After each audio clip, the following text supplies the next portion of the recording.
Hey, what's going on guys? Today I'm going to be comparing the Samsung Galaxy Tab Pro and the iPad Air in less than 4 minutes. May the best tablet win. Check it out. This one is a tie.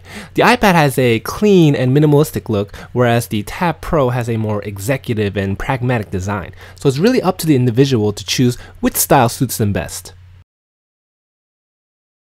This one, the winner is the Tab Pro. The iPad has an aluminum body, whereas a Tab Pro has a leather back, which is much easier to grip and it doesn't really slip out of my hands. The winner here is the iPad Air. iOS 7 is a very strong contender when it comes to mobile OS, but Android KitKat actually came very close. They're both very beautiful interfaces, but what it came down to was reliability and stability. iOS 7 does a better job of keeping the device running smoothly and minimizing system crashes. This one goes to the Tab Pro. The ability to run two different apps at the same time on screen was very useful and fun, but remember that not all apps support this feature, only the apps on the sidebar. And also the multitasking button on the Tab Pro is more accessible than the iPad Air. This one is a tie. Both tablets actually weigh exactly the same and the dimensions are very similar. This one goes to the iPad Air. Although Google Play Store has been catching up lately, the Apple App Store remains superior in terms of the number of high-quality apps. This one goes to the iPad Air. I love that the speakers on the Tab Pro were on both sides so I don't hear sound coming in one direction, but if you compare the sound quality, these iPad Air speakers were vastly superior with a higher quality sound and a more definite bass.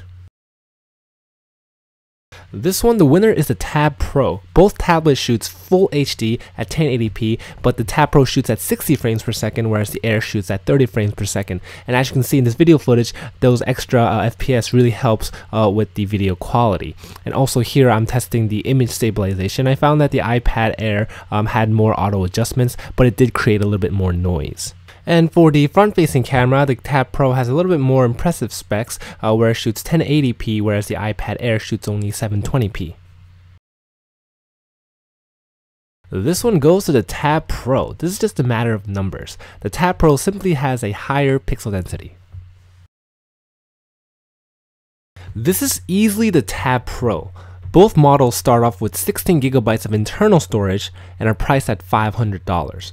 However, the Tab Pro is able to expand its memory with a micro SD card up to 64 gigabytes. This makes the Tab Pro much more flexible and cost effective. A 16 gigabyte micro SD card can cost about $12 on Amazon, whereas bumping up your iPad to 32 gigabytes can cost an additional $100.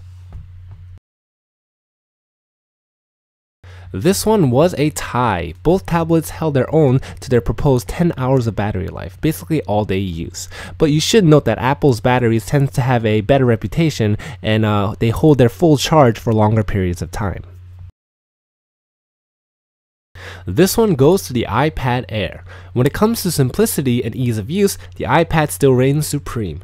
Android KitKat on the Tab Pro has made some great strides in simplifying the user experience, especially with onboard tutorials, but hey, the iPad is so simple that it doesn't even need a tutorial on board for its customers to discover its functions. Well, it looks like the Galaxy Tab Pro wins this matchup. In conclusion, the Tab Pro is a great tablet and it really distinguishes itself among the sea of generic tablets out there other than the iPad. Well, that's it for this comparison guys. Thanks for watching this video and I'll see you guys next time.